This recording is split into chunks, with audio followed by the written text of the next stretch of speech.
चालू तो नहीं हुआ? बढ़िया। अरे नहीं बढ़िया बैठे क्या जैसे बैठे तो भाई नहीं।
राजा मान सिंह तोमर संगीत एवं कला विश्वविद्यालय ग्वालियर और राज्य शिक्षा केंद्र मध्य प्रदेश इनके संयुक्त तत्वावधान में संयुक्त आयोजन में कला से समृद्ध शिक्षा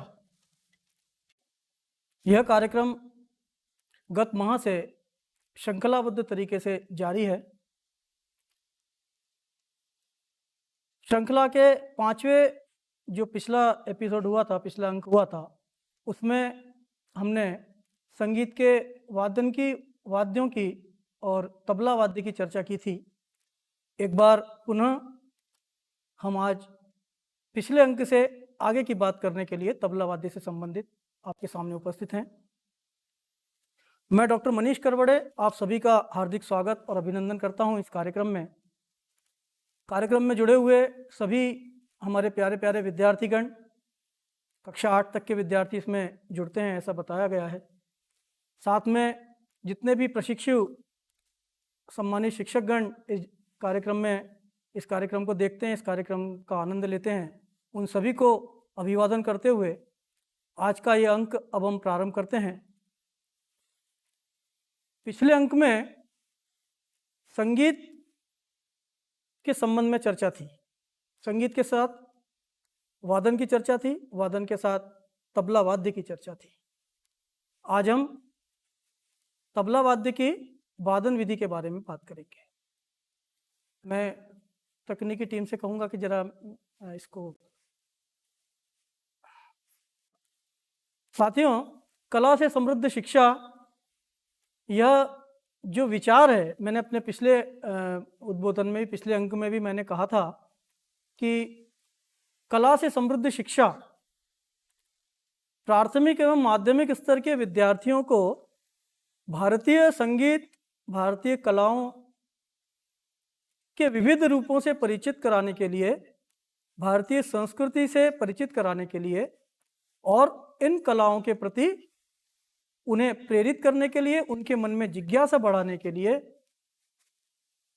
इस दृष्टि से यह कला से समृद्ध शिक्षा कार्यक्रम जो प्रारंभ किया गया है, यह अत्यंत उल्लेखनीय और अत्यंत महत्वपूर्ण है, ऐसा मैं समझता हूं। अपने शिक्षण काल के बाल्यावस्था से, जैसा कि प्राथमिक और माध्यमिक स्तर के विद्यार्थियों का जिस तरह का मनोभाव और जिस तरह का मन होता है, उनको हम प्रारंभिक स्तर पर जिस तरह का प्रशिक्षण, जिस तरह की संस्कार हम देते हैं, वे उनके आगामी जीवन के लिए, आगामी उनके कैरियर के लिए वो काम में आते हैं। उस दृष्टि से भी यह कला से समृद्ध शिक्षा अत्यंत महत्वपूर्ण है, क्योंकि हम लोग कला और संस्कृति के साधक हैं, संगीत विषय के विद्यार्थी हैं, संगीत के साधक हैं। हमारे विषयों को विद्यार्थियों ने जानना, उनके प्रति, उन विषयों के प्रति, उन कलाओं के प्रति रुचि उनमें उत्पन्न होना और उनको संगीत, गायन, वादन की सभी, संगीत की सभी विधाएं, नर्तन, ललित कलाओं में चित्रकला आदि, नाट्य विधा आदि सभी विधाओं में प्रेरित किया जाना और उनको उन विषयों के प्रति आकृष्ट किया जाना, यह इस कार्यक्रम का कला से समृद्ध शिक्षा का उद्देश्य है, ऐसा मुझे लगता है। आज इस कार्यक्रम में जितने लोग अभी जुड़े होंगे और इसके बाद भी ये कार्यक्रम जो लोग देखेंगे, कुछ संभवतः उसमें से पिछले एपिसोड में हमारे साथ रहे होंगे और कुछ इस बार नए भी होंगे। हम आज के अंक की बात करें, तबला वादन की बात करें, तबला वादन पद्धति की बात करें, उसके पहले मैं एक बहुत छोटा सा रिव्यू पिछले एपिसोड का करना चाहता हूं, उस दृष्टि से कि पुराने जो दर्शक हमारे हैं, जो पुराने साथी हमारे साथ जुड़े थे गत अंक में, एक तो वो उसको रिवाइज कर लें, और जो नए हैं, आज नए दर्शक जो हमसे जुड़े हैं, वो उनको समझ में आ जाए कि पिछले बार क्या हुआ था और उसके आगे की कड़ी क्या है। इस दृष्टि से मैं बहुत जल्दी से पिछला जो अंक था उसकी मैं मुख्य बातें आपको बताता हूं। हमने प्रारंभ किया था संगीत से, संगीत की परिभाषा से। गायन वादन च नृत्यम तयम संगीत मुच्यते, ऐसा संगीत की परिभाषा बताई गई थी, जिसमें गायन, वादन और नृत्य, इन तीनों कलाओं के समावेश को संगीत कहा था। फिर हमने कहा था कि संगीत की अगर बात होती है तो उसका संबंध ध्वनि से है। किसी भी तरह का संगीत है, हम उसका साउंड सुनकर, उनकी ध्वनि सुनकर हम उसका आस्वादन करते हैं, उसका आनंद ले सकते हैं। तो ध्वनियों के 5 प्रकारों की चर्चा हुई थी। Slide please. ये नखज, चर्मज, लोहज, वायुज और शरीरज, ये 5 प्रकार की ध्वनियां शास्त्रों में सांगीतिक रूप से बताई गई हैं। हमने बताया था कि इन 5 प्रकार की ध्वनियों में से नखज, चर्मज, लोहज और वायुज, ये जो ध्वनियां हैं, ये हमारे वाद्यों से संबंधित हैं, वाद्यों को रिलेट करती हैं। Next slide.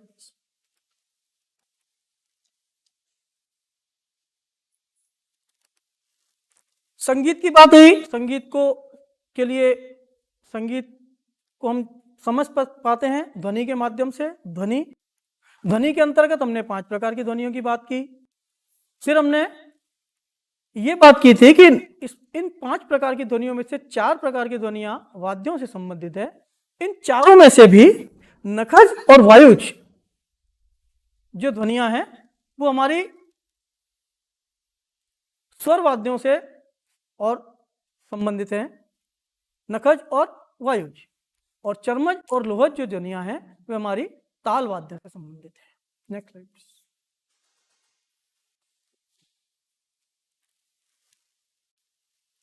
इसके पश्चात हमने बात की थी वाद्यों के वर्गीकरण की। भारतीय वाद्यों को 4 प्रकार से विभाजित किया गया था, ऐसा हमने समझाने का प्रयास किया था। तत्, अवनद्य, घन और सुषिर। इन सभी वाद्यों के प्रकारों को जितना उस समय संभव हुआ था, हमने एक एक वाद्य को यहाँ बजाकर और उसको प्रदर्शित कर कर आपको बताने का प्रयास किया था। तो तत्, अवनद्य, घन और सुषिर, ये 4 प्रकार के वाद्यों की चर्चा हमने पिछले अंक में की थी। नेक्स्ट।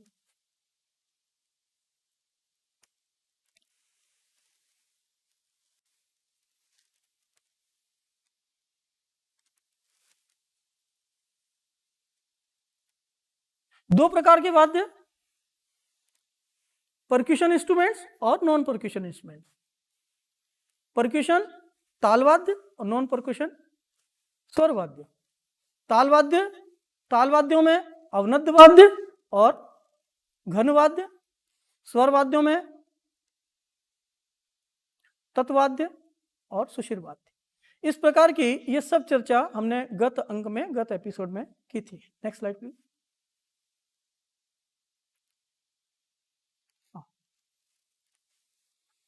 आज हम जो बात करने जा रहे हैं वो तबले के वादन विधि से संबंधित, तबले पर बजाए जाने वाले बोलों से संबंधित, वर्णों से संबंधित और उन वर्णों के मेल से बने हुए जो बोल समुदाय हैं उनसे संबंधित हम आज बात करेंगे।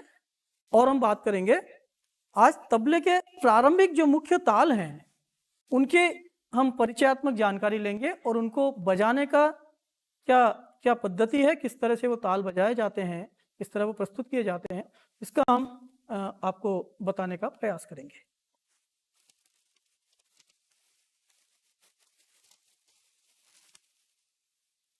तबला वादन की बात आती है, ताल की बात आती है। संगीत में स्वर, लय और ताल, ये 3 पक्ष बड़े इंपॉर्टेंस रखते हैं। स्वर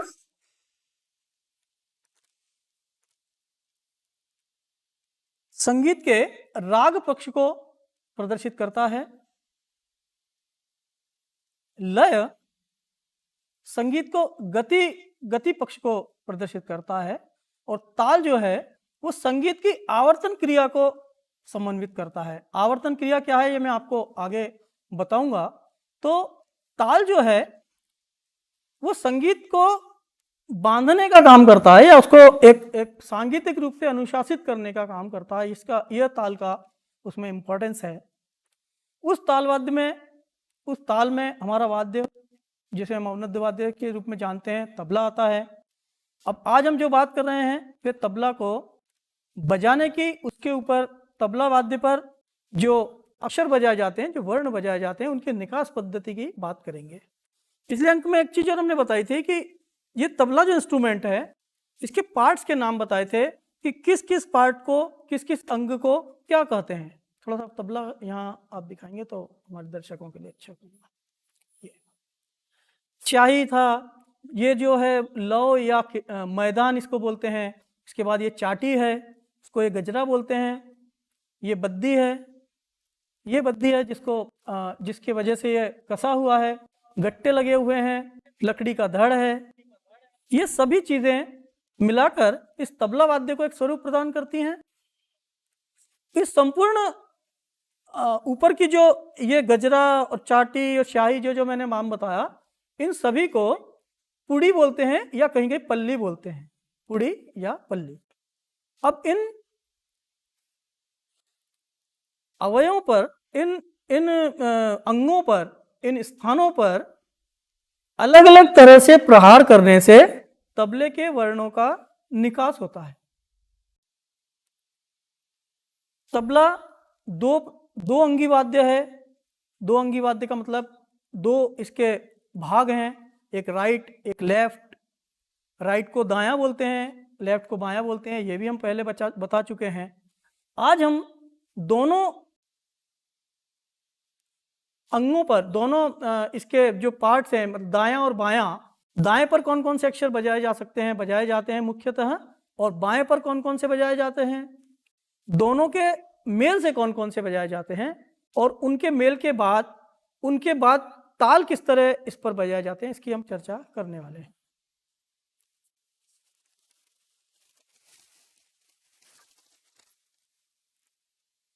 वादन पद्धति की बात आई।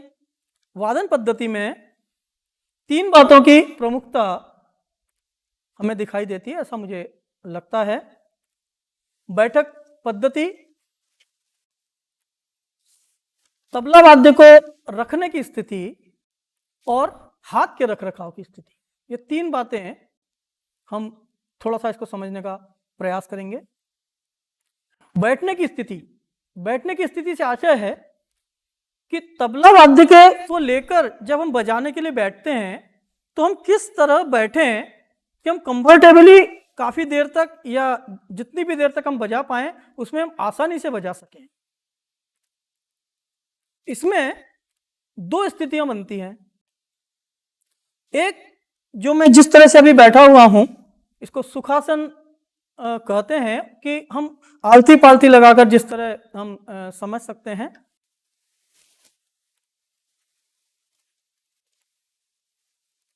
इस स्थिति में हम बैठते हैं, हमारी पीठ सीधी है और तबला जो है वो हमारे सामने रखा हुआ होता है। सुखासन की स्थिति तबला वादन की बैठक पद्धति में एक स्थिति तो यह है।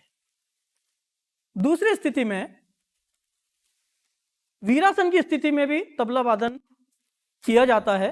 हमारे तबले में जो प्रमुख 6 घराने हैं उनमें बनारस एक बड़ा प्रतिष्ठित तबला वादन का बड़ा समृद्ध घराना है, और तबला वादन के बनारस घराने के कलाकार कुछ सभी तो नहीं, लेकिन उस घराने में ये बैठक पद्धति के साथ से वह वीरासन की पद्धति प्रचलित है, और काफ़ी कलाकार वीरासन में बैठकर बनारस घराने के अंग से तबला बजाते हैं। अर्थात तबला वादन के बनारस घराने में वीरासन में बैठकर भी तबला बजाया जाता है। तो वीरासन की स्थिति क्या है, मैं अपने विद्यार्थी से कहूँगा, हमारे आशीष हमारे साथ हैं, आपको बताएंगे। वीरासन की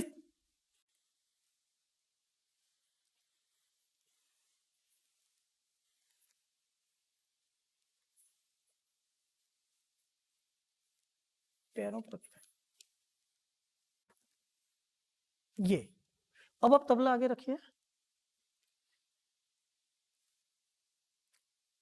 इस स्थिति में अब दोनों स्थितियां आप देखिए, एक सुखासन की स्थिति, एक वीरासन की स्थिति है। दोनों स्थितियों में तबला वादन की बैठक पद्धति है।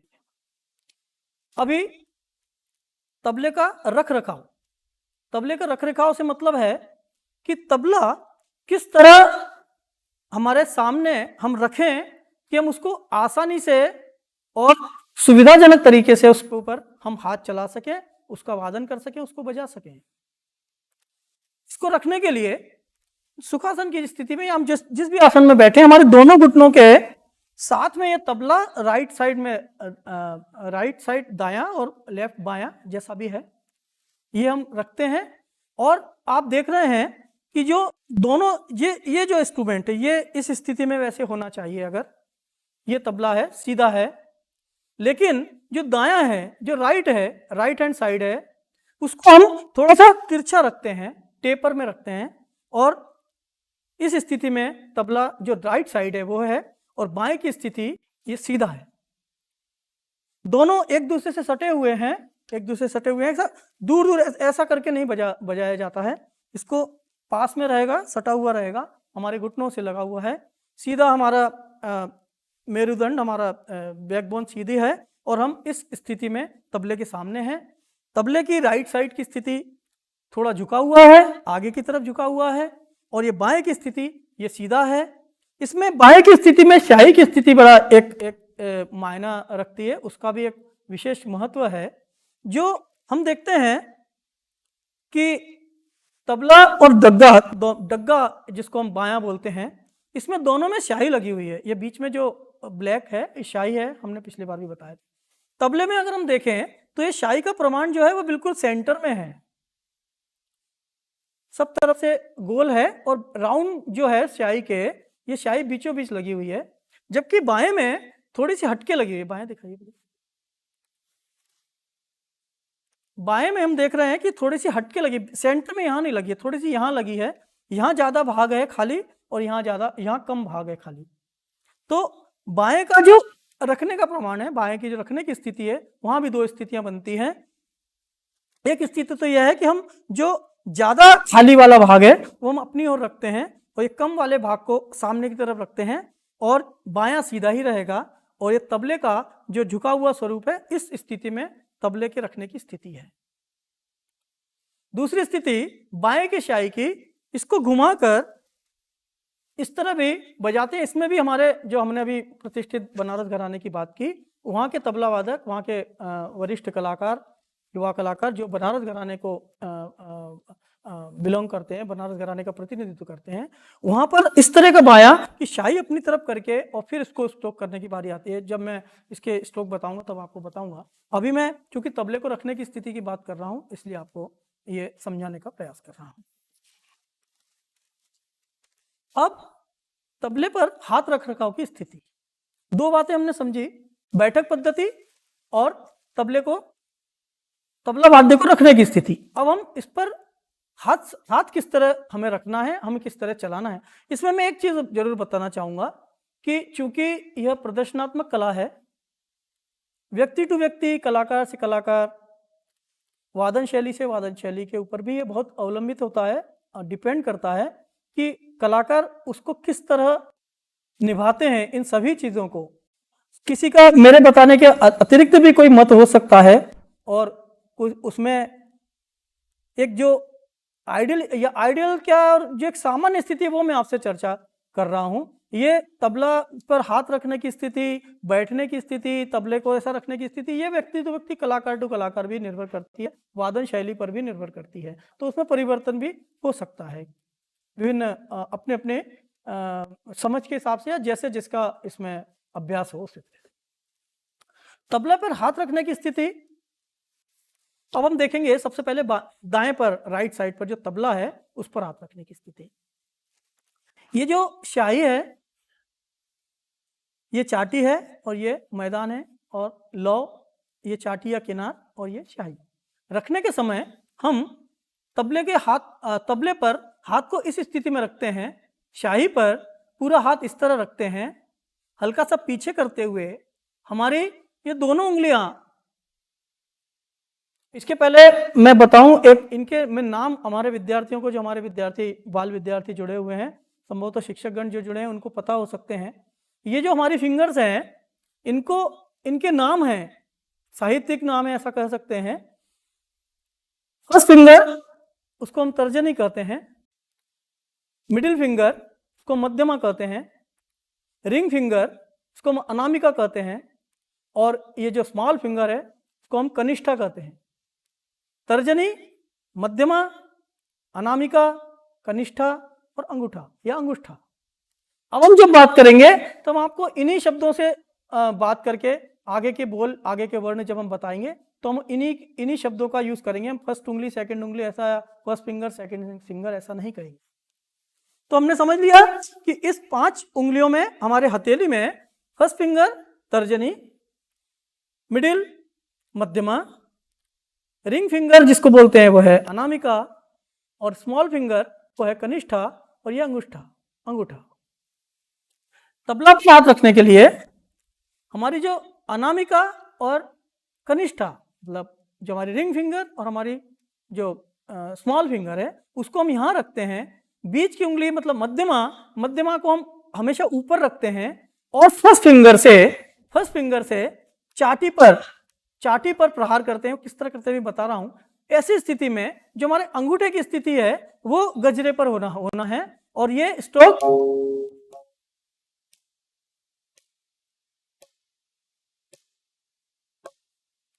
तकनीकी टीम से जानना चाहूंगा, आवाज ठीक से आ रही है सब। ये हाथ के रखाव की स्थिति दाएं की गति है, जिसमें ये मिडिल फिंगर ऊपर है, उंगलियां हैं हमारी अनामिका और कनिष्ठा, ये इस जगह पर स्टैंड रहेंगी, ये यहाँ पर ये हिलेंगी नहीं, ये यहाँ दबाव रहेगा। इस दबाव रहेगा, ये जब उंगली हवा में रहेगी तो ये स्ट्रोक आएगा, तब इस तरह की आवाज। ये तब प्रारंभिक अलग अलग लोगों का मत हो सकता है, किसी का अपनी वादन शैली के हिसाब से हो सकता है, प्रत्येक भाग में ये होगा। बाएं की स्थिति में जैसा कि मैंने बताया था, अभी मैं आपको फर्स्ट स्थिति जो मैंने बताई थी कि शाही का भाग कम वाला इधर और ज़्यादा खाली वाला भाग हमारी तरफ है, उस स्थिति में मैं बताऊंगा। इसके लिए हम बाएं के हाथ पर शाही को पूरा कवर करते हुए बाएं के हाथ पर रखते हैं और इस तरह हथेली को ऊपर करते हैं। ये जो हमारा रिस्ट है, ये जो जगह है, इसको हम यहां दबाते हैं, प्रेस करते हैं और मध्यमा उंगली से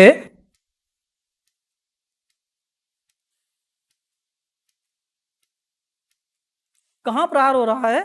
शाही के आगे भाग पर, शाही के अग्रभाग पर, ऐसा बताया जाता है। शाही के अग्रभाग पर मध्यमा उंगली के इस जगह से प्रहार हो रहा है।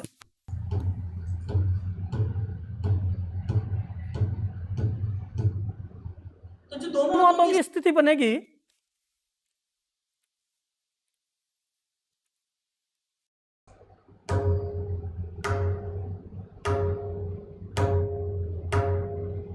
ये रखरखाव की स्थिति सामान्य रूप से इस तरह प्रारंभिक, अगर हम तबला सीखने की या तबले की वादन विधि को समझने की बात करें तो इसको हम इस तरह समझ सकते हैं। अब हम तबले के वर्णों की बात करेंगे। वर्ण से मतलब उसके अक्षर से बात करेंगे। देखिए, हम जब हिंदी में हमें पढ़ाया जाता है तो बताते हैं कि अक्षर, शब्द और वाक्य, तीन चीजें बताई जाती हैं शुरू में। अक्षर से शब्द बनते हैं, शब्द से वाक्य बनते हैं और वाक्यों से पूरा गद्यांश या पद्यांश या कविता जो भी है अक्षरों के वाक्य से बनती है। इसी तरह तबले के संदर्भ में भी हम जब वर्णों की बात करते हैं तो तबले में वर्णों के मेल से बोल और बोल से बंदिश, ये उसका क्रम है। जिस तरह अक्षर से वाक्य, वाक्य से अक्षर से शब्द और शब्द से वाक्य, उसी तरह वर्णों से बोल और बोल से बंदिश, ये उसका मेल जोल है। वर्ण क्या है? वर्ण यानी अक्षर जो हम तबले पर बजाते हैं। प्रारंभिक अक्षर बजाने की बात आएगी, फिर दो मुखी वाद्य है, राइट साइड के कुछ होंगे, लेफ्ट साइड के कुछ होंगे, दोनों मिलाकर कुछ होंगे। अभी जब शुरू में हम लोग बजा रहे थे तो आपने देखा होगा कि हमारे हाथ का जो संचालन है वो यहाँ भी था, वो आगे भी था, यहाँ भी था, बाएं पर भी था, हाँ, सब तरह था। तो किस किस तरह से कौन कौन सा अक्षर किस जगह पर बजता है, ये हम आपको बताने का प्रयास करेंगे। दो तरह के स्लाइड प्लीज, दो तरह के वर्ण, असंयुक्त वर्ण और संयुक्त वर्ण। असंयुक्त वर्ण और संयुक्त वर्ण। संयुक्त का मतलब है जुड़ा हुआ, मिला हुआ, और असंयुक्त का मतलब अलग से, अलग अलग। मतलब असंयुक्त का मतलब है कि जो अक्षर या जो वर्ण एक हाथ से ही बजाया जाए, चाहे वो राइट हो चाहे वो लेफ्ट हो। और संयुक्त का मतलब है कि जो अक्षर दोनों हाथों के मेल से बजाया जाए। हम यहाँ कुछ अक्षरों की, कुछ वर्णों की अभी निकास की बात करेंगे, जिसमें दाएं के अलग, बाएं के अलग और दोनों मिलाकर अलग। बस ठीक आ रहे हैं। सबसे पहला स्ट्रोक हम दाएं का देखेंगे असंयुक्त वर्ण में, जिसमें स्थिति वही है कभी बताई थी। मिडिल फिंगर मध्यमा उंगली ऊपर है, अनामिका और कनिष्ठा यहाँ है, और तर्जनी उंगली से हम चाटी पर प्रहार कर रहे हैं, अंगूठा हमारे साथ में है। और ये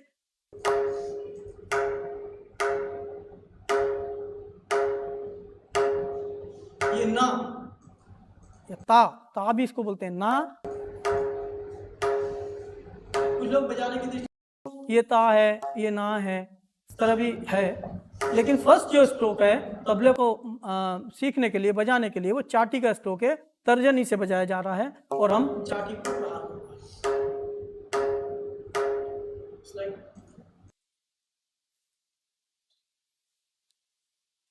इसके बाद तू, तिन, ये जो अक्षर है, ये अब जो मैं बताने जा रहा हूं, अब ये मैदान के या लौ का अक्षर है, जिसमें कि आवाज गूंजने वाली आवाज है। अभी जो अक्षर था वो बंद आवाज थी, अब जो आवाज है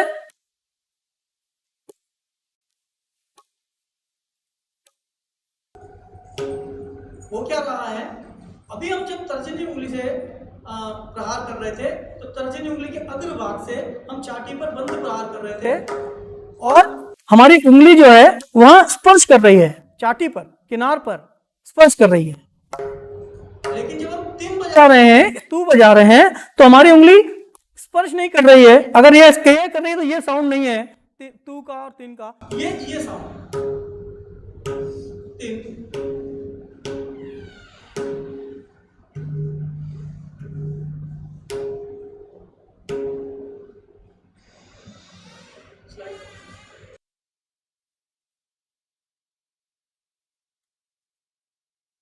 नहीं वही रखिए, उसी को रखा ती। एक और अक्षर है ती, इसको बजाने के लिए मध्यमा, अनामिका और कनिष्ठा ये तीनों उंगलियां एक साथ मिलाकर जो शाही का ये जो राउंड राउंड आपको दिख रहे हैं, शाही में ऐसे राउंड राउंड आपको दिखते हैं। जो लोग पास से अगर आप तबला देखेंगे, आपके पास अगर तबला होगा, या हम विद्यार्थियों से कहेंगे कि अगर उनके घर में नहीं है तो जब वे स्कूल जाएं तो उनके यहाँ जरूर संगीत कक्ष होगा और वहाँ तबला वाद्य का तो जरूर मिलेगा ही उनको देखने के लिए। तो ये जो भी बातें अभी आपको आपके वेकेशंस में, आप अभी समर की छुट्टियों में होंगे संभवतः, तो अभी आप जो ये चीज़ समझ रहे हैं, ये तबला वाद्य संबंध में हो या और दूसरी विधाएं जो अभी पीछे निकल गई हैं और जो आगे आएंगी, उसके बारे में आप अपने विद्यालय के संगीत विभाग में संगीत कक्ष में जाएंगे तो आपको ये सब इंस्ट्रूमेंट देखने को मिलेंगे।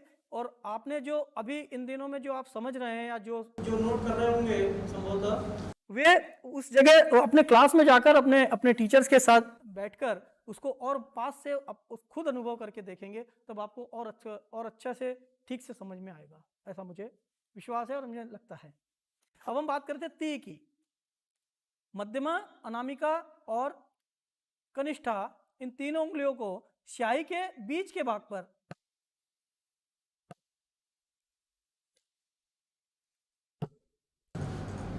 ये ती, एक ती ये बनती है, दूसरी ती की स्थिति सिर्फ मध्यमा उंगली से बनती है।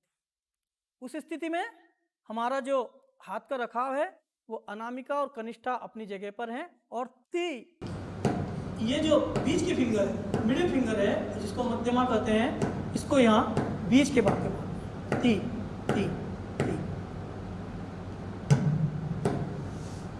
दूसरा इसके बाद र या ट। ये भी आपको जो लोग पिछले बार मैंने एक बात कही थी आपसे कि जितने लोग हमारे इस कार्यक्रम में हमारे साथी बनते हैं, इस पूरे कला से समृद्ध शिक्षा में हम हमारे साथ जुड़ते हैं, हमारा कार्यक्रम देखते हैं, उसमें बहुत से लोग ऐसे होंगे जिनके लिए कुछ भी नया नहीं होगा, उनको आता होगा, वो अच्छे कलाकार होंगे। मैंने पिछले बार भी कहा था, विद्यार्थी भी बहुत से होंगे जो तबला सीख रहे होंगे, संगीत सीख रहे होंगे, उनके लिए संभवतः ये सब कुछ नया कुछ भी नहीं है, सब उनको आता होगा। लेकिन ये उन लोगों के लिए महत्व रखता है जो विद्यार्थी हमारे अभी संगीत की विधा से या तबला से या और इंस्ट्रूमेंट से परिचित नहीं है, उनको समझने की दृष्टि से ज़्यादा महत्वपूर्ण है। तो ती, इसके बाद र की जो स्थिति है, हमने जो ती बजाया या ती का स्ट्रोक किया या बीच की उंगली से किया, मध्यमा से किया, तो र की जो स्थिति है, ये ती जो बजा है, ये इसमें मध्यमा की जो स्थिति है वो इस शाही के राउंड के मध्य है, मतलब बीचों बीच है, बीच। और जब र है तो यहां दिखाएंगे तो अच्छा होगा। र की जब स्थिति बनती है तो ये ऐसी स्थिति में र उसी जगह है जहां ती था, ये उठते हुए र है, ये र या ट, ती ट या ती र। हमने ता तीन ती र। एक और बोल हम बताते हैं जो कि दाएं का ही बोल है, दिन। ये भी खुला बोल है। हम दिन ऐसा अगर साउंड करें, हम उसको उच्चारित करें तो हमें गूंज जैसी सुनाई दे, दिन दिन ऐसा।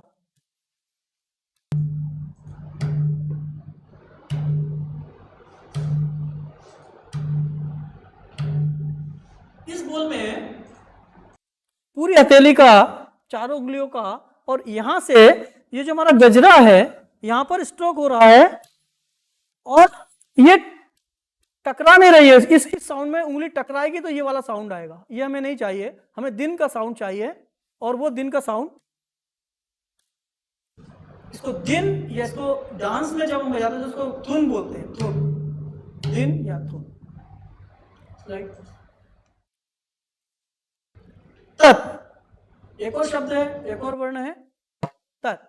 तत्, ती की बात आई थी, अब हम कहेंगे कि अब अभी आपने बताया था ये ती है, लेकिन ती कहाँ है? बीचों बीच है। तत् कहाँ है?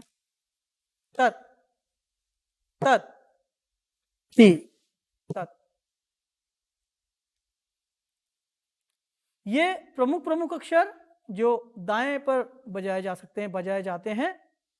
और अब हम बाएं के अक्षरों की बात करेंगे, उसके बाद हम दोनों के मेल की बात करेंगे। बाएं पर जैसा कि हमने कहा, हाथ का रख रखाव, हमारी शाई के ऊपर हमारी हथेली है और इस तरह से इस हाथ को ऊपर किया गया है, सांप के फन की तरह जिसको बोलते हैं। और फर्स्ट टाइम में मध्यमा से हम आगे कोई प्रहार कर रहे हैं। ये गे, गे, गे, गे। एक साउंड और है, इसको घे के रूप में भी इसको यूज किया था, घे। ये खुला साउंड है। इसमें हम शाही के पीछे वाले भाग पर, जो मैदान का बड़ा भाग है, ज्यादा वाला भाग है, उस पर हम ये फाक, और ये साउंड था। इस बाएं का जो बंद साउंड है वो कर या की या क, ये जो साउंड है, इसमें हम क्या कर रहे हैं? अभी हमने बाएं के हाथ को यहां रखा था और गे बजाने के लिए हाथ को ऊपर उठाया था और मध्यमा उंगली से हमने स्ट्रोक किया था। लेकिन इसमें हम बाएं हाथ की पूरी हथेली को शाई के ऊपर स्ट्रोक कर रहे हैं।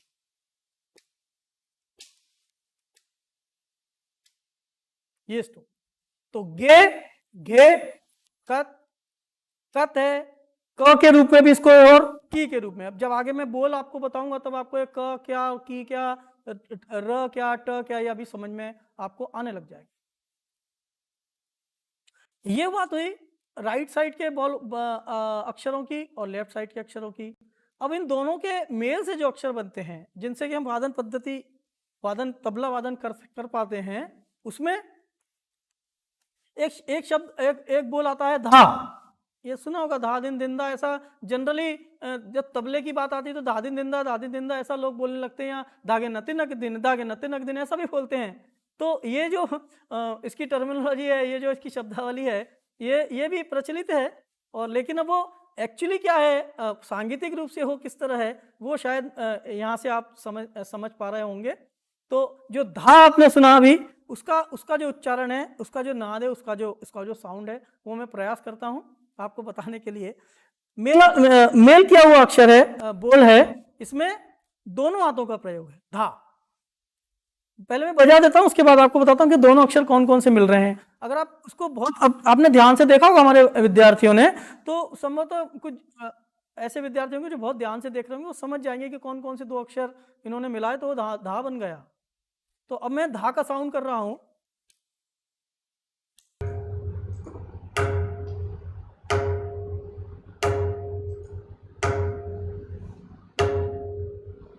ये एक साथ दोनों एट ए टाइम दोनों हाथ, दोनों उंगली एट ए टाइम।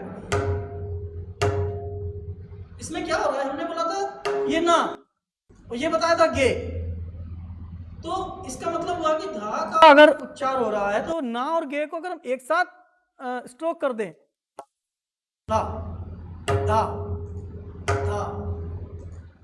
दूसरा अक्षर है दिन। हमने बोला ये दिन या तू दिन, और गे, ये दिन, दिन खुला है, गूंजदार बोल आएगा, गूंजदार साउंड आएगा, धा बंद साउंड आएगा, दिन, धा दिन, धा दिन। तो तीन और गे मिला दिया तो दिन, ना और गे मिला दिया तो धा, धा दिन। दो शब्द हमारे बन गए, 2 शब्द हमारे तैयार हो गए। स्लाइड प्लीज, अच्छा वर्णों वाली स्लाइड।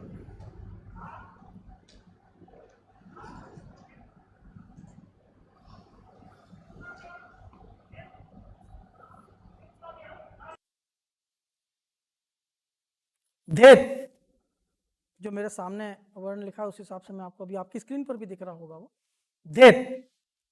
तो अभी हमने तक बताया था आपको, तक बाएं में क और गे, इन दो से ही, इनके मेल से दाएं के मेल के अक्षर दाएं के अक्षर के मेल से और बाकी शब्द बन जाते हैं।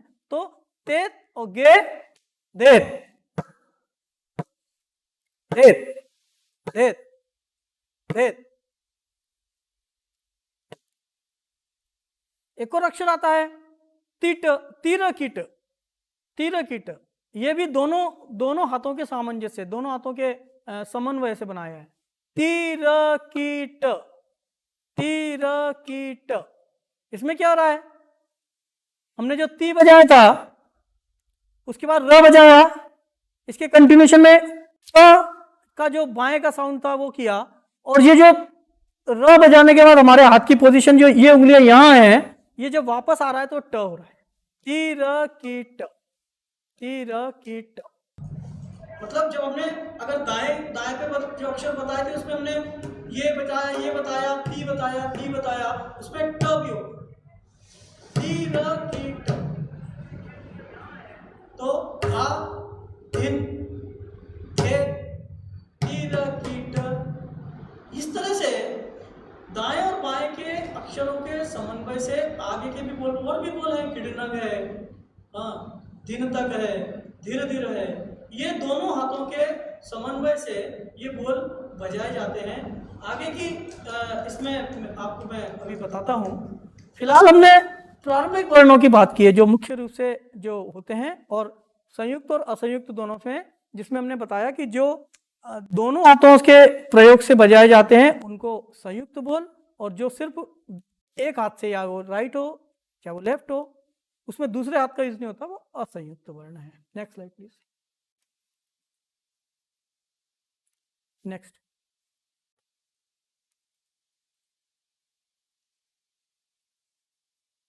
ताल।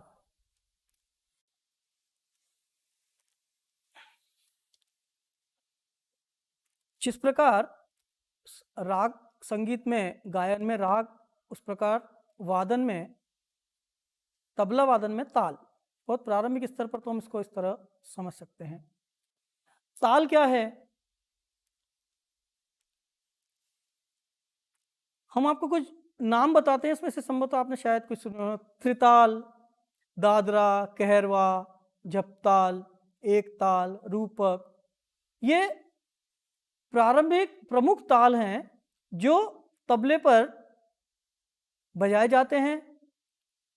इन तालों का जो उपयोग है वो तबला वादन के सोलो वादन में, मतलब एकल वादन में, और संगत पद्धति में, दोनों प्रकार से इन प्रमुख ये जो ताल मैंने अभी आपको बताए उसमें इनका प्रयोग होता है। आज हम जो आपको प्रारंभिक तालों की बात करेंगे उसमें हम आपको त्रिताल या तीन ताल भी उसको बोलते हैं, झपताल, कहरवा, दादरा, रूपक और एक ताल, इन तालों की जानकारी अभी हम इसके साथ आपको आज देने वाले हैं। इसकी नेक्स्ट स्लाइड।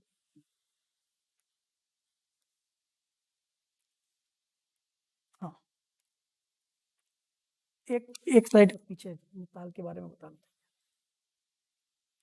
ताल में क्या क्या चीजें होती हैं, ताल किन किन अवयवों से मिलके, किन किन बातों से, किन किन अंगों से मिलके, अवयव ही कहेंगे, उनसे मिलकर बनता है। तो ताल में क्या क्या होता है, तो ताल में मात्रा होती है, ताल में विभाग होता है, ताल में ताली होती है, ताल में खाली होती है, ताल में बोल होते हैं और ताल में चिन्ह होते हैं। ये सब जो आपको मात्रा, विभाग, ताली, खाली, चिन्ह, बोल, ये जो शब्द आप सुन रहे हैं, इनका क्या मायना है, क्या इनका मीनिंग है, ताल के संबंध में इनका क्या क्या उपयोग है, इनको बजाते समय या इनको प्रदर्शित करते समय, इनको हाथ से पढ़ते समय का मतलब सांगीतिक दृष्टि से पढ़ते समय का आशा यह है कि आपने बहुत बार ऐसे ऐसे करते हुए संगीत की सभाओं में या संगीत के प्रदर्शन में कभी कभी ऐसा आप देखा होगा।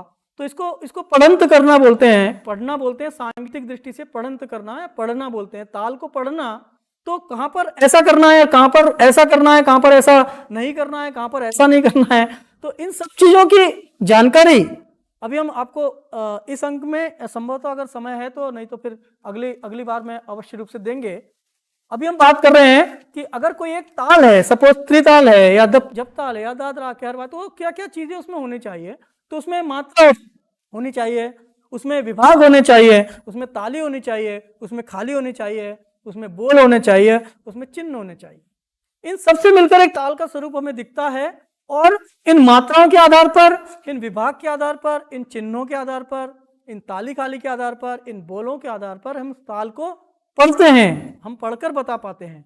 बजाने से पहले हमें किसी भी संगीत में ये बड़ा महत्व रखता है, खासकर तबला वादन में, किसी भी चीज में, कि संगीत की कोई भी चीज, चाहे वो गायन से हो, चाहे वो तबला की हो, चाहे डांस की हो, हम जब तक उस चीज को हाथ पर पढ़कर, उसके हम ऐसा बोलते हैं पढ़ंत कर कर जब तक हम नहीं समझेंगे, तब तक हम उसको प्रदर्शित करने में हमें उतना इफेक्टिव, उतना हमें कॉन्फिडेंस नहीं आएगा। ऐसा ये अनुभव की भी चीज़ है। जैसे जैसे आप लोग इस विषय को थोड़ा सा और आगे समझने का प्रयास करेंगे, तो आपको इन सब शब्दों का, इन सब बातों का क्या मायना है, क्या क्या महत्व है, ये जरूर समझ में आएगा। Next please. देखिए, अभी ये ताल, तीन ताल, ताल त्रिताल आपके सामने ये दिख रहा है। हमने जब ताल के अवयवों की, ताल के पार्ट्स की बात की थी, तब हमने कहा था मात्रा, विभाग, ताली, खाली, बोल, चिन्ह, ये सब होना चाहिए। तो ये जो तीन ताल या त्रिताल आपके सामने दिख रहा है, इसमें वो सारी चीजें इसमें समाहित हैं। इसमें तीन कॉलम बने हुए हैं, अगर आप ध्यान से देखेंगे तो। एक है मात्रा का कॉलम, एक है बोल का कॉलम, और एक है चिन्ह का कॉलम। मात्रा के आगे कुछ काउंट लिखा हुआ है, बोल के आगे कुछ अक्षर लिखे हुए हैं, चिन्ह के आगे कुछ साइन बने हुए हैं। अब ये क्या है, ये मैं आपको बताने का प्रयास करता हूं। पहले हम तीन ताल के स्वरूप को समझते हैं। तीन ताल, त्रिताल एक ही है।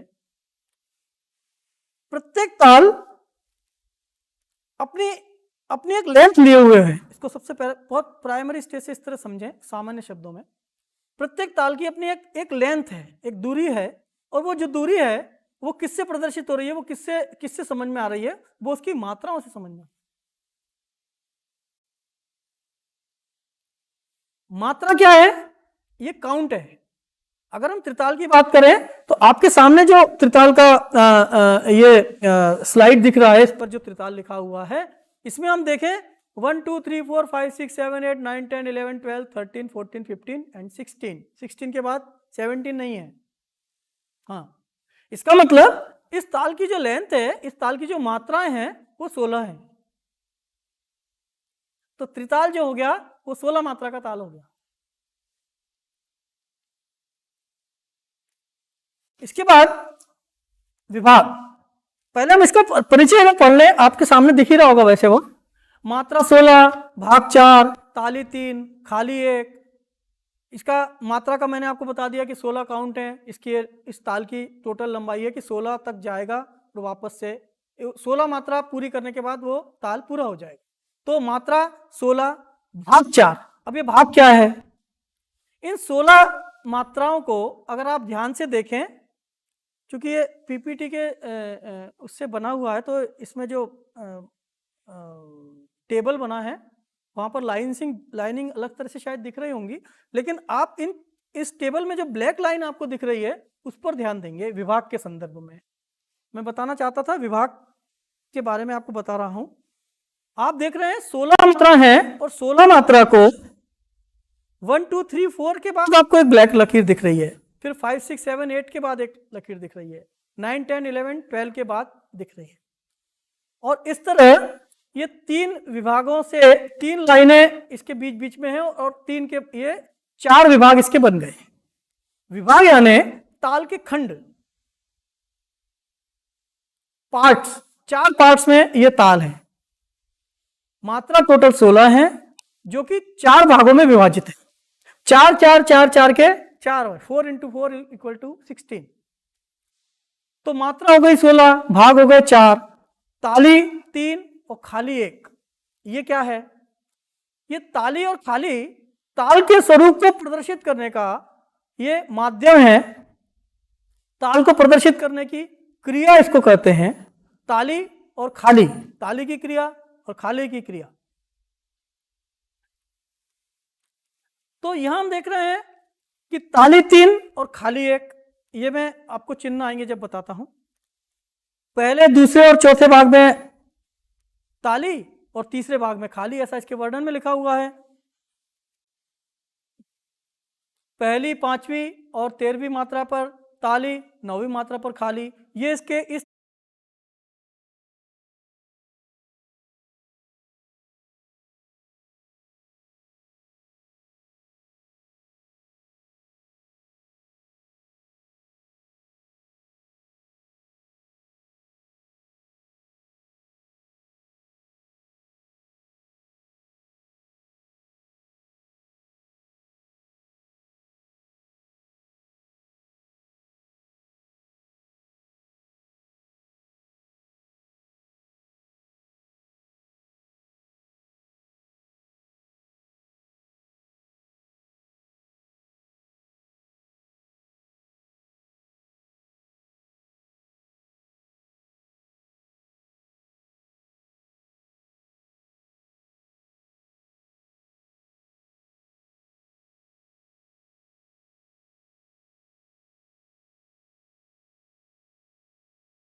माफ कीजिए, कुछ तकनीकी कारणों से थोड़ा व्यवधान हुआ। इस तरह के ऑनलाइन वर्चुअल कार्यक्रम में ये सब विघ्न आते हैं और हम इस सभी के आदी भी हो चुके हैं। तो आप सभी इस व्यवधान को समझेंगे ही।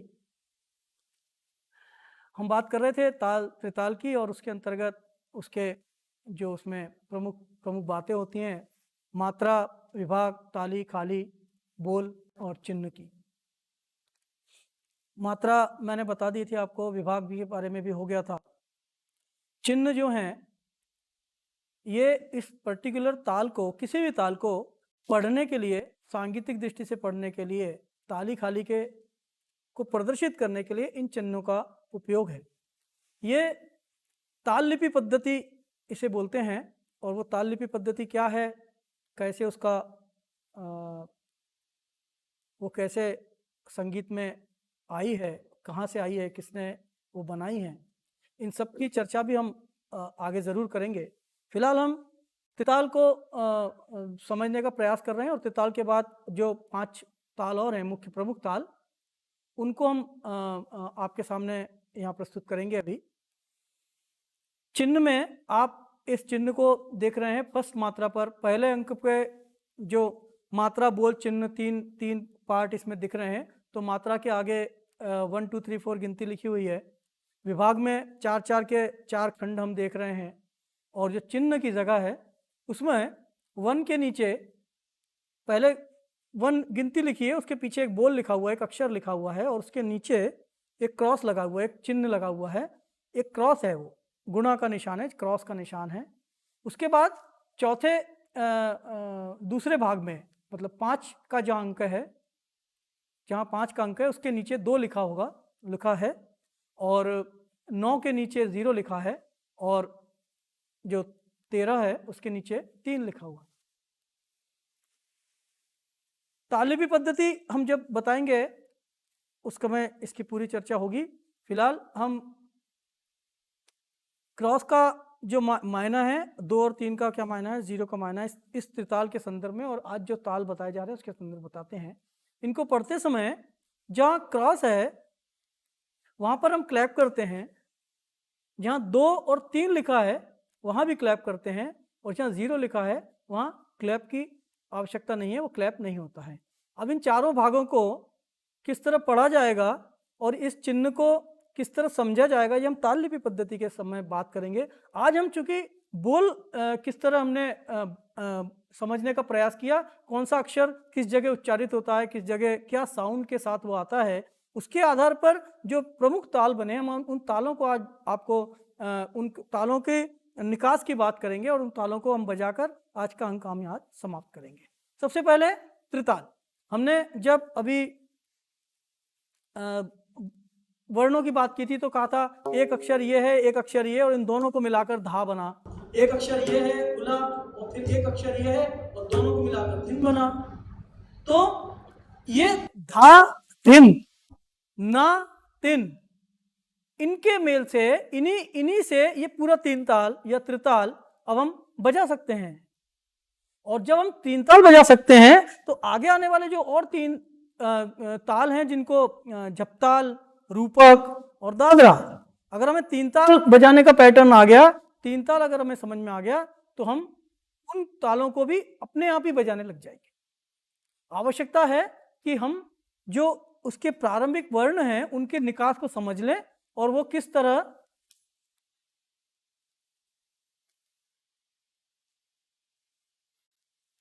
ये दीजिए, इससे हो जाएगा, या तो मोबाइल रख दीजिए किसी के यहाँ सामने, मेरे को दिखता रहे। 3 ताल हम बजा रहे हैं, उसके जो बोल है आपके स्क्रीन पर आपको दिखाई दे रहे हैं। धा धिन धिन धा, धा धिन धिन धा, धा तिन तिन ता, ता धिन धिन धा धा। ये मैंने ऐसे रुक रुक के इसलिए पढ़ा कि जो विभाग की हम बात कर रहे हैं, जो खड़ी लकीर आपको दिख रही है वो उसको पार्ट है, वो एक पार्ट पूरा हुआ, दूसरा शुरू हुआ, दूसरा खत्म हुआ, तीसरा और चौथा। लेकिन जब हम इसको लय में पढ़ते हैं तब हमको उसमें पॉज नहीं देना है, भले वो खंड है लेकिन उसको पढ़ते समय 1 से लेकर 16 तक एक साथ पढ़ेंगे, बजाते समय 1 से 16 तक के बोलों को एक साथ बजाएंगे, तब वो एक पूरा ताल का चक्र जिसे हम आवर्तन कहते हैं वो पूरा होगा। अभी हम जो आपको ताल बजाने की बात कर रहे हैं, आज तकनीकी थोड़ा व्यवधान ज़्यादा हो रहा है, फिर से थोड़ा सा अभी मेरे स्क्रीन पर दिक्कत है, लेकिन हम फिर भी प्रयास कर रहे हैं आपको इन तालों के बारे में और इनको बजाने के बारे में समझाने का। 3 ताल या त्रिताल, धा धिन धिन धा, धा धिन धिन धा, धा तिन तिन ता, ता धिन धिन धा। वर्णों के निकास के हिसाब से धा ये हो गया, धिन, तो जब हमें धा और धिन आ गया तो हम त्रिताल के पहले 2 भाग बजा सकते हैं। क्यों? क्योंकि धा और धिन में मिला के दोनों भागों के बोल हैं। धा धिन धिन धा, धा धिन धिन धा। अब जो तीसरा पार्ट है इसका, तीसरा खंड है वो खाली का खंड है, क्योंकि वहां पर 0 लिखा हुआ है। इसको करने के लिए ये जो 3 है बिगर दग्गे के धिन, वो 3, तो धा तिन तिन ता, ता धिन धिन धा धा। ये पूरा एक 3 ताल का स्वरूप, एक 3 ताल का पूरा एक चक्र, 1 to 16 मात्रा।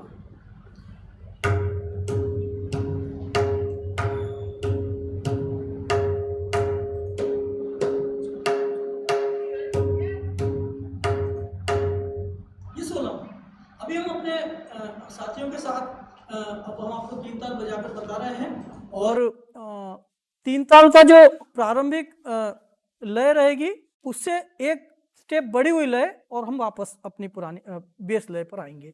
ये भी लय के प्रकार आदि आदि और जो चीज़ें हैं बाकी की आगे की बातें जब हम आगे बताएंगे तो आपको इसके बारे में ज़्यादा क्लियर होगा। बाएं के बजाते समय एक मैंने जब स्ट्रोक की बात की थी बाएं के स्ट्रोक की, तो अब जब मैं मध्यमा उंगली की बात की थी, बजाते समय जब हम संयुक्त बोलों को बजाते हैं और बंदिशों को बजाते हैं उस समय हम दाएं बाएं की मध्यमा के साथ तर्जनी का भी प्रयोग करते हैं। दोनों उंगली से बायां बजता है, दोनों उंगलियों से बायां। कुछ वादक इन उंगलियों का भी प्रयोग करते हैं, इस तरह भी बजाते हैं। मैंने शुरू में बोला था कि पर्सन टू पर्सन, कलाकार टू कलाकार, उनकी वादन शैली, उनके अभ्यास के भी बोल के निकास का बहुत बड़ा महत्व है। वो किस तरह से उन्होंने उसका अभ्यास किया है, किस तरह से उसको सीखा है।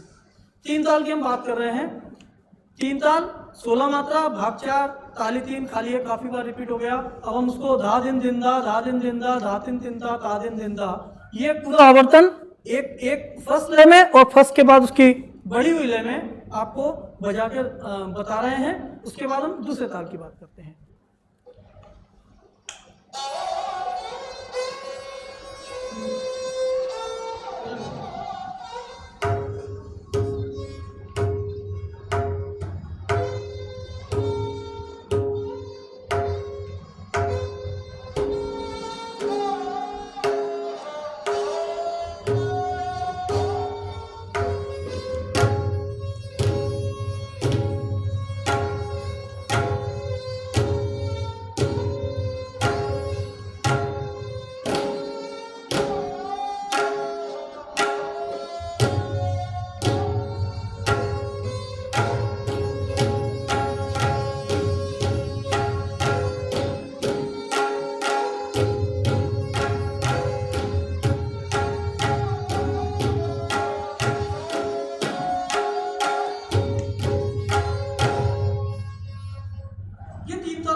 स्वरूप एक आवर्तन जिसमें हमने अभी जो लय बताई, एक शुरुआत की लय जिसको हम सांगीतिक भाषा में विलंबित या ठा लय कहते हैं और उसकी डबल लय करी थी। अब ये ठा, दुगुन, तिगुन, चौगुन ये लय के प्रकार लयकारी हैं। आगे थोड़ा सा आगे की बात है तो हम आगे के अंक में जरूर उसके बारे में चर्चा करेंगे। नेक्स्ट ताल हम ले रहे हैं ताल झपताल। Next slide please. Next slide.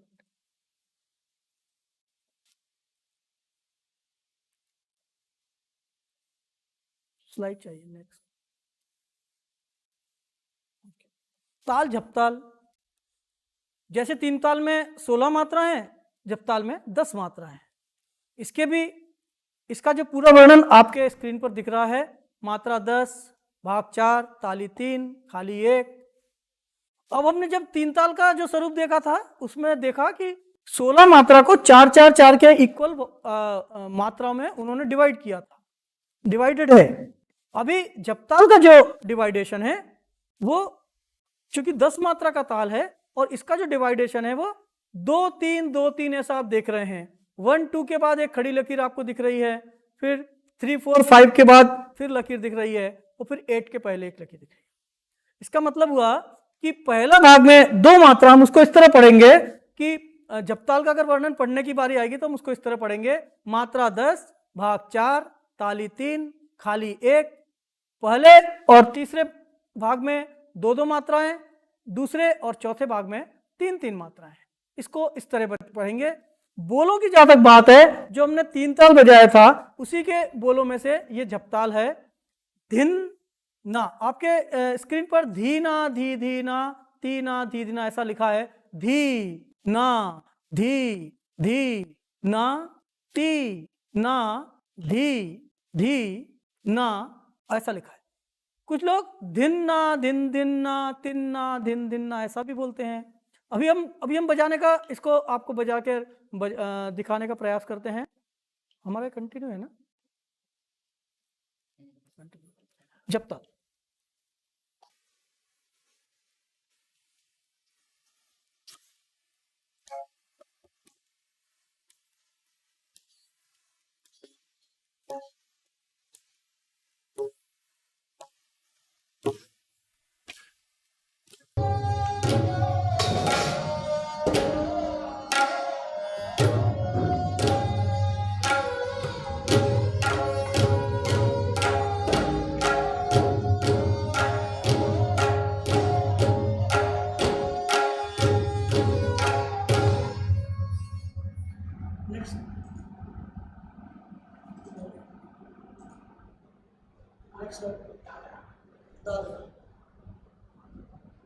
अब जो ताल आपके सामने दिख रहा है वो ताल दादरा, धा दीना धा तीना धा दीना, जो मैंने अभी थोड़ी देर पहले आपको रिदम पढ़ के बताया था वो ये वही ताल है। धा धीना धा तीना 6 मात्रा का ताल है। आप आज हम जो चर्चा कर रहे हैं तालों की उसमें सबसे स्मॉलेस्ट ताल है, सबसे कम मात्रा का ताल दादरा है। 6 मात्रा, भाग 2, इसके भाग भी कम है। प्रत्येक भाग में 3-3 मात्राएं, पहले भाग में ताली और दूसरे भाग में खाली, बड़ा छोटा सा ताल है। 1 2 3 4 5 6 खत्म। बोल आपके सामने दिख रहे हैं, 3 ताल के बोलों जैसा ही बोल स्ट्रक्चर है। धा और धीन मिलाकर ही बोल है। धा धीना धा तीना लिखा है, धा धिन्ना धा तिन्ना ऐसा भी बोला जाता है। अब हम आपको दादरा बजाकर दिखा रहे हैं, चलिए।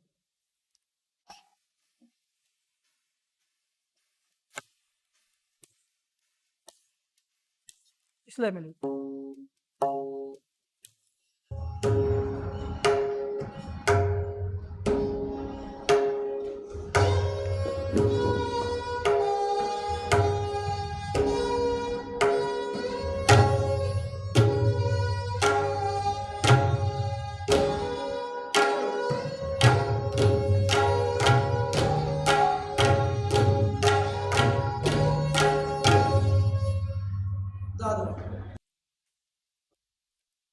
अब इसको हम जब ज्यादा लय में बजाते हैं तो वो वही धुन बनती है जो अभी मैंने आपको पढ़ के बताया था। नेक्स्ट कार्यक्रम में हम आपको उसकी दादरा के जो प्रकार बताएंगे और उसमें जो गानों पर और भजनों पर और इस पर जो बजता है वो आपको उसका स्वरूप उस समय समझ में आएगा, बड़ा रोचक होगा। Next slide.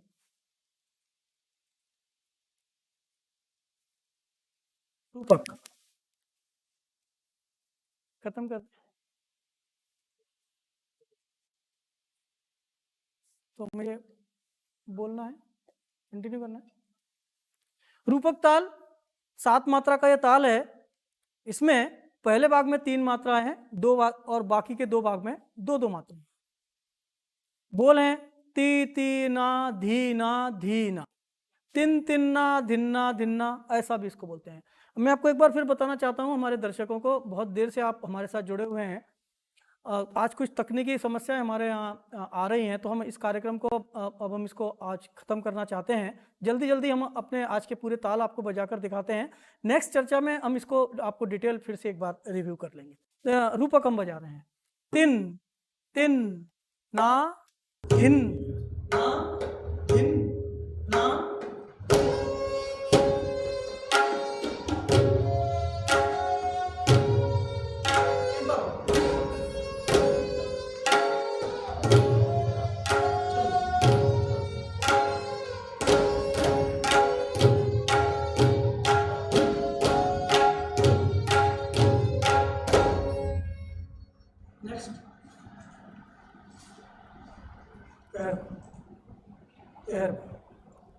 ये कहरवा धागे नतिनक दिन, धागे नतिनक दिन, ये वो कहरवा है। ये उसके बोल हैं, आपके सामने दिख रहे हैं। लेकिन अभी हम आपको जितनी स्पीड में मैं बोल रहा हूँ उस स्पीड में नहीं, उससे कम स्पीड में मैं आपको बजाकर बताऊंगा। इस ताल को बजाने के लिए अभी तक जो ताल हमने बजाए, 3 ताल, झपताल, दादरा और रूपक, ये उन्हीं बोलों में से कोई अलग से कोई बोल नहीं था। धा धिन और 3 मेल से वो बोल बन गए, वो ताल हमने बजा लिए। इसमें जो कहरवा है, इसमें अब 2 बोल अलग से हम इसमें देख रहे हैं। एक तो असंयुक्त बोल गे और क, बाएं के 2 बोल इसमें यूज होंगे। धा गे न ती न क धी न, ऐसा इसका स्वरूप है। 8 मात्रा का ताल है। बीच में 4 के बाद इसका डिवाइडेशन है, मतलब इसका मतलब है कि 4-4 मात्रा के 2 भाग हैं। धागे न ती न क धीन, एक में ताली एक में खाली।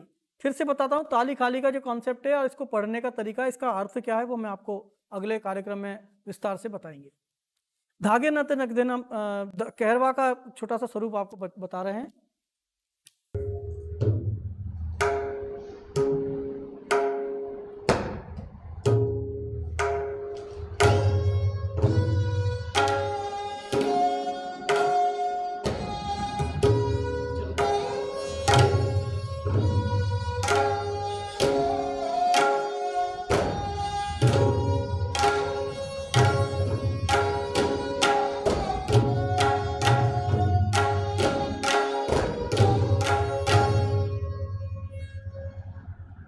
13वां। नेक्स्ट स्लाइड में एक ताल, एक ताल, एक ताल। ये अभी जितने हमने ताल समझे उससे थोड़ा सा अलग है। अलग इस दृष्टि से है कि आपके सामने एक ताल अभी दिख रहा है ना, इसके पहले में जो आपने ताल देखे होंगे तो प्रत्येक मात्रा के नीचे एक एक ही शब्द या एक एक ही बोल लिखा था। ये धा लिखा होगा या धिन लिखा होगा या तिन लिखा होगा या ना लिखा होगा। लेकिन एक ताल का जो आप अभी लिखा हुआ देख रहे हैं इसमें दो दो मिलाकर एक एक, जब आप इसकी तीसरी मात्रा देखिए और चौथी मात्रा देखिए, 3 और 4 के नीचे जो लिखा है धागे और चौथी मात्रा के लिखा है तिरकिट, तो ये संयुक्त अक्षर से निर्मित ये बोल हैं तिरकिट और धागे। अभी तक के जो ताल हमने सीखे, हमने जो समझने का प्रयास किया उसमें ये जुड़े हुए अक्षर नहीं थे कहीं भी, लेकिन एक ताल में इसके धागे तिरकिट शुरू में और धागे तिरकिट आखिरी में आपको दिख रहा है उसका स्वरूप। धिन धिन धागे तिरकिट तू ना कत्ता, धागे तिरकिट धी ना, धिन धिन धागे तिरकिट तू ना कत्ता, धागे तिरकिट धी ना, धिन धिन धागे तिरकिट तू ना कत्ता, धागे तिरकिट धी ना धिन धिन। ये इसका एक ताल का स्वरूप। इसकी भी आगे की कुछ और बातें हैं, क्योंकि अब आज समय का भी और आज थोड़ा सा तकनीकी समस्या है, तो हम आपको एक ताल का भी सिर्फ बजाकर बताकर और इसको आज पूरा कर रहे हैं। अगले कार्यक्रम में आपसे इसके बारे में विस्तृत चर्चा करेंगे। एक ताल मात्रा 12 भाग 6, प्रत्येक भाग में 2-2 मात्राएं, ताली खाली आपके और अन्य वर्णन जिस तरह और तालों का लिखा था उसी तरह इस ताल का भी आपकी स्क्रीन पर आपके सामने है।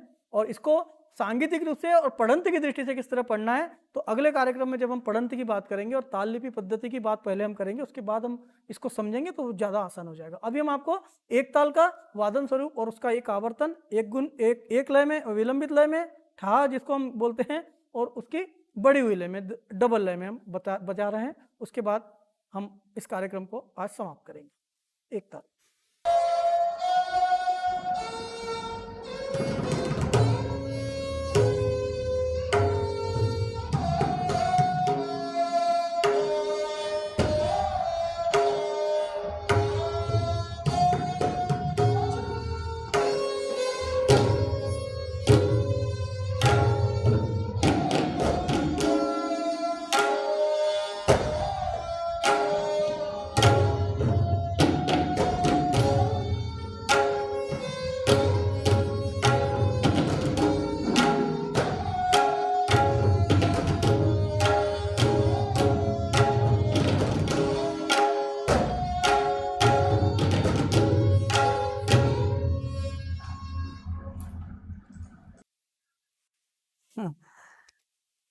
आज का ये कला से समृद्ध शिक्षा का 6वां अंक, आप सभी ने इसको मनोयोग से पूरा समय देकर इसको समझा। इस अंक के में आप इस एपिसोड में उपस्थित हुए, आप सभी का इसके लिए धन्यवाद। आज के जो कंटेंट्स थे वो गत अंक के आगे के कंटेंट्स थे। आज के इसमें हमने क्या बताया गया था उसका छोटा सा रिव्यू शुरू में किया। उसके पश्चात आज हमने तबला वादन की वादन विधि की, बैठक पद्धति की, तबला के रखरखाव की, साथ में तबला वादन में बोलों के निकास की, प्रारंभिक बोलों के निकास की, जिसमें कि संयुक्त असंयुक्त बोल, एक हाथ से बजाए जाने वाले, दोनों हाथ से बजाए जाने वाले, इन बोलों को समझने के साथ साथ तबले के प्रारंभिक तालों की चर्चा की। उनका एक बहुत सामान्य सा स्वरूप समझा। अभी आप इतना ही इसको समझें, क्योंकि संगीत एक ऐसा विषय है कि इसमें एक एक चीज़ के अंदर इतना ज़्यादा विस्तारता है, इतना ज़्यादा उसमें वृहद एक चीज़ का विश्लेषण किया जा सकता है, क्योंकि रचनात्मक संगीत हमारा है, क्रिएटिविटी पर डिपेंड है। ऐसा भारतीय संगीत की विशेषताओं में कहा जाता है कि इसकी सबसे प्रमुख जो विशेषता है वो इसका रचनात्मक होना है, क्रिएटिव होना है। हाँ, तो इसलिए किसी भी चीज़ को एक बहुत छोटे से दायरे में करके उसको पूरा कर दिया जाना, ये उसकी पर्याप्तता नहीं है। प्रत्येक ताल का अपना उसके स्वरूप का, उसके अंदर की वादन शैली का, हाँ, उसमें काफ़ी सारा उसमें वर्णन हो सकता है, उसको काफ़ी तरह से डिस्क्राइब किया जा सकता है। समय की बाध्यता है, हमारा जो ये प्रोसेस है, जो हमारा ये माध्यम है, वहाँ भी कुछ ना कुछ समस्याएं और उसकी भी अलग तरह की अपनी सीमितताएं हैं। तो उन सभी चीज़ों को ध्यान में रखकर आज का ये कार्यक्रम हम जिस तरह से आपके सामने प्रस्तुत कर सके, आपने उसको स्नेह से स्वीकार किया और आप सभी लोग आप इस कार्यक्रम में जुड़े रहे। आगे भी आप इस कार्यक्रम में उपस्थित रहेंगे आगे आने वाले दूसरी विधाओं के अंकों में, और वापस जब हम तबला की बात करेंगे उसमें हम तबले के आज के एपिसोड से आज की जो कंटेंट थे उसके आगे की बात करेंगे। और उम्मीद करते हैं कि आज का अंक ये आपको अच्छा लगा होगा, पसंद आया होगा, और आपको तबला वादन विधि से संबंधित प्रारंभिक जानकारी अवश्य इससे प्राप्त हुई होगी। आपको बहुत बहुत धन्यवाद। इन सभी साथियों का, मेरे विद्यार्थियों का, मेरे साथ हमारे तबला विभाग में राजा मानसिंह तोमर संगीत विश्वविद्यालय तबला विभाग में हमीद खां साहब, अब्दुल हमीद खां साहब हमारे सारंगी संगतकार पद पर और सारंगी कलाकार, बड़े अच्छे कलाकार हैं, हमारे साथ रहे। हमारे साथ हमारे विद्यार्थीगण हमारे सहयोग के लिए अनुनय, सुयश शर्मा, सुयश दुबे, आशीष लवाटे और बसंत हरमरकर, ये हमारे विद्यार्थी हैं। हमारे तबला विभाग में तबला सीखने का प्रयास कर रहे हैं और काफ़ी लगन से तबले को और संगीत को समझने का प्रयास कर रहे हैं। आप सभी का एक बार फिर तहे दिल से धन्यवाद, और आगे के अंक में आपसे एक बार फिर मुलाकात होगी। बहुत बहुत धन्यवाद। नमस्कार।